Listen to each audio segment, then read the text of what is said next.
दुनिया ने आज पता लगाया कि ग्रह 9 है। जब सैटेलाइट नहीं बनी थी हम सनातनी तब भी जानते थे कि ग्रह 9 है, इसलिए नवग्रह की पूजा हमारे यहाँ अनादि काल से होती आई है। बोलो हाँ। तो मतलब हमको ज्ञान था ना ग्रहों का, आज ही ज्ञान है ऐसा तो नहीं। इसलिए भारत शुरू से ही ज्ञान विज्ञान दोनों को जानने वाला है। तो हमारे मैया जी अंबा मैया गिरीश चंद्र जी, बहू नीतिका जोशी जी, नवीन जोशी जी, पोता आभ्यान जोशी जी, पोती वान्या जोशी जी, बेटी आपकी ऋतु तिवारी जी, पत्नी ऋतु तिवारी जी और हेमंत तिवारी जी, जोविता यजत तिवारी जी और समस्त जोशी परिवार रॉयल गौर सिटी नोएडा से आप आए हैं और भागवत सुन रहे हैं। अच्छी लग रही है कथा, समझ में आ रही है। भागवत जी के पोथी पाठ 23 मार्च को हैं। आप भी अपने पितरों के लिए भागवत जी के पाठ करा सकते हैं। आज यहाँ 84 कोस की यात्रा पूरी हुई। आज हमारे भक्तजन खेलन वन, जहाँ भगवान खेलने गए वहां हम सब ने जाकर खूब खेल खेला।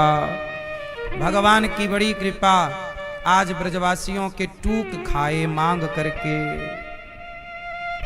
तो आज 84 कोस की यात्रा में हम लोगों ने खूब प्रेम से दर्शन किया। तो आप भी अगली बार बोलिए भक्त, ये खेलन वन में हम लोग प्रेम से आज दर्शन करने गए। पूरे भगवान की जहां जहां लीलाएं हुई सब जगह जा जा के हम लोगों ने खूब दर्श परस किया, दर्शन किया। 84 कोस के भक्तों ने खूब आनंद लुटाया। आनंद आया कि नहीं 84 कोस के भक्तों को? भगवान सुखी रखें आप सबको। तो आप सब लोग कोई भी त्योहार, कोई भी उत्सव आनंद के साथ मनाया करो। हम लोग जिंदगी का हर क्षण आनंद से जीना चाहिए। जिंदगी का हर पल, मुझे लगता है जिंदगी और भी खूबसूरत तब हो जाती है जब आप जिंदगी को मस्ती से एंजॉय करते हैं और आपके अंदर थोड़ा नटखटपना होना चाहिए। सीधी सादी जिंदगी, ये कोई जिंदगी? थोड़ा हंसो, थोड़ा मुस्कुराओ, थोड़ा नटखट होना। हमारे कन्हैया कैसे हैं? बोलो, ऐसे ही आपको भी होना चाहिए। नटखट, उछल कूद जीवन में नटखट, थोड़ा ऊधम, शरारत, मस्ती जरूरी है। बोलो हाँ। राम जी नटखट नहीं है, पर राम जी भी नटखट बंदरों के संग रहते हैं। बोलो हाँ। अच्छा, राम जी नटखट है कि नहीं? बोलो हाँ या ना? हाँ या ना?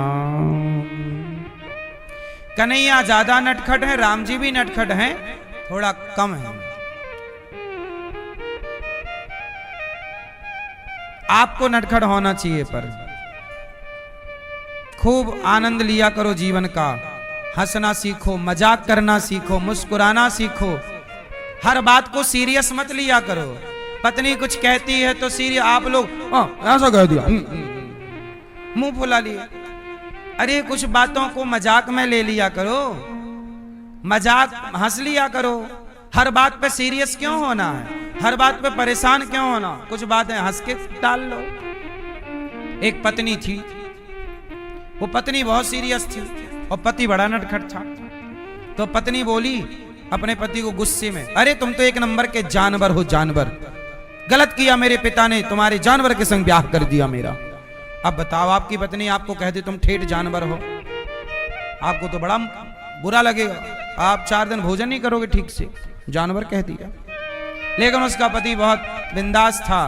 पति बोला, मेरी प्यारी, कितना प्यार करती हो मेरे से, जानवर कह रही हो। जानवर का मतलब जानती हो? तुम मेरी जान, हम तुम्हारे वर, बराबर जानवर।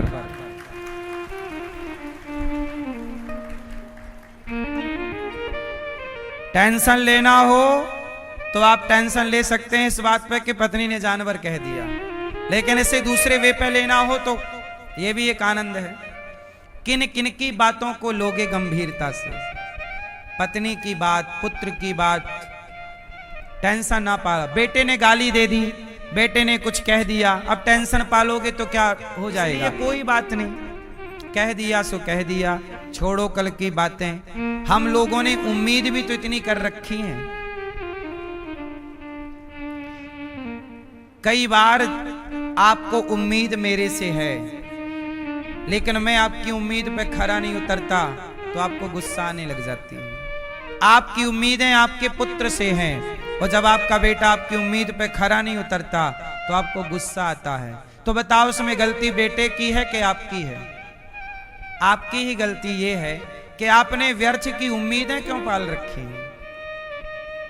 इसलिए बच्चों को पढ़ाओ लिखाओ, संस्कार दो, पर उम्मीदें ज्यादा ना करो। आप उम्मीदें किए बैठे हैं, हाँ या ना?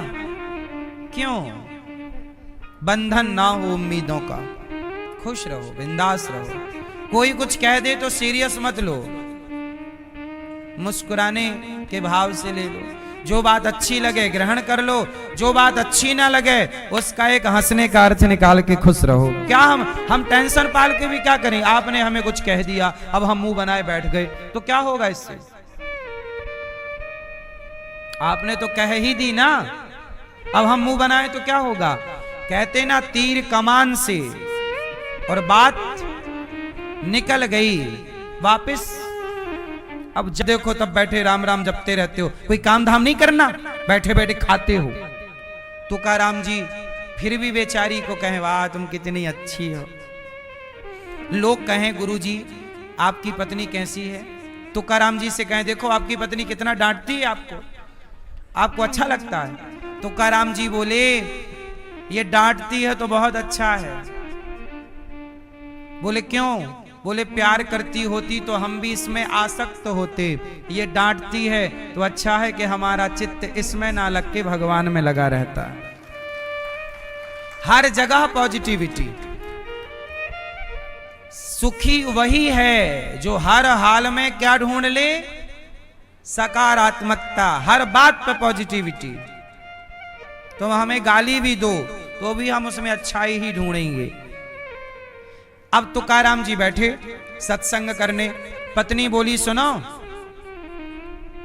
मैं पानी भरने जा रही हूं कुएं में, घर का थोड़ा काम कर लेना, झाड़ू आड़ू लगा लेना, मैं आ रही हूं पानी भर के।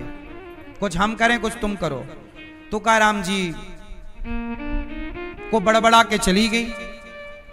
अब पत्नी आई घड़ा लेके, देखी तो अभी भी बाबा जी बैठे, सत्संग चल रहा, तो भरा भराया घड़ा पति की खोपड़ी में पटक दिया।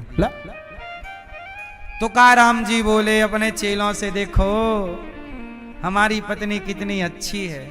बेचारी पहले आई तो गरज गई, बाद में आई तो बरस गई। सुना था कि जो गरजता है वो बरसता नहीं, जो बरसता है वो गरजता नहीं। हमारी पत्नी भगवान ने कितनी अच्छी दी, गरजती भी है। और देखो जरा, ऐसी पत्नी में भी संत सुखी हैं। शिकायत नहीं है कि ऐसी पत्नी है जो घड़ा सिर पर फोड़ रही है।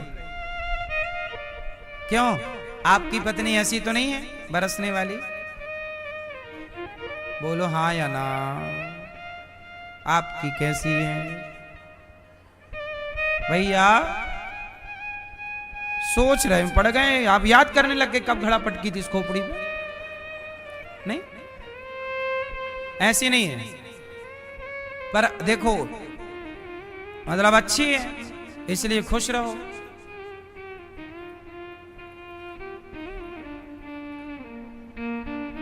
भगवान जो दें उसमें प्रसन्न रहा करो।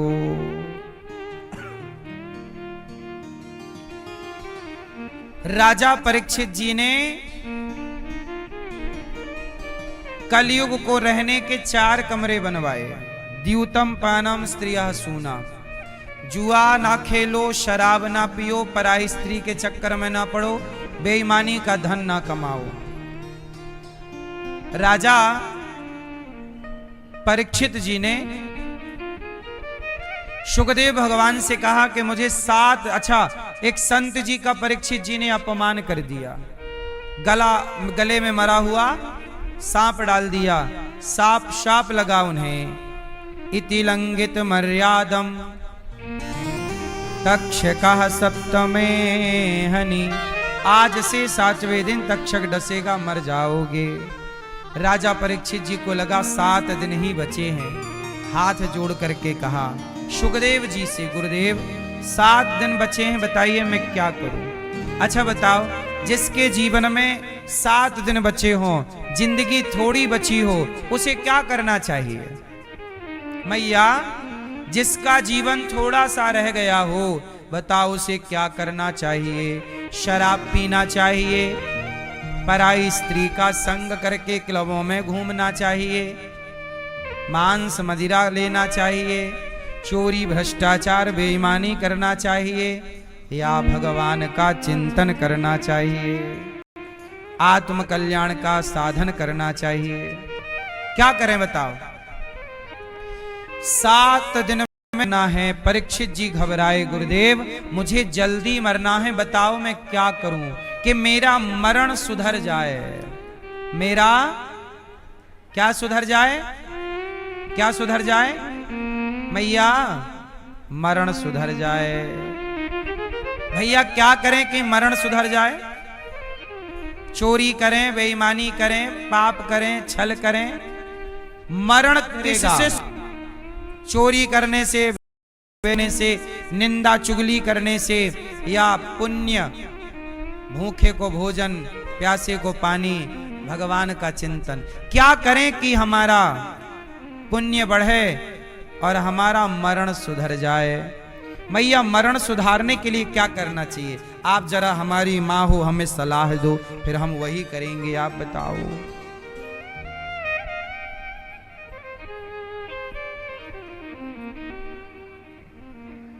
मैया री मैया,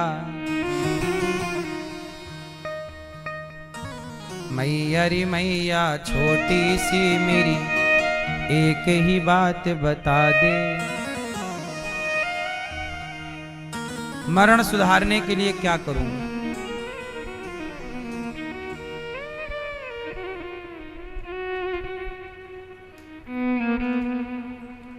कुछ बोलो भी तो। नहीं मैया, मुंह बस खोल रही हैं।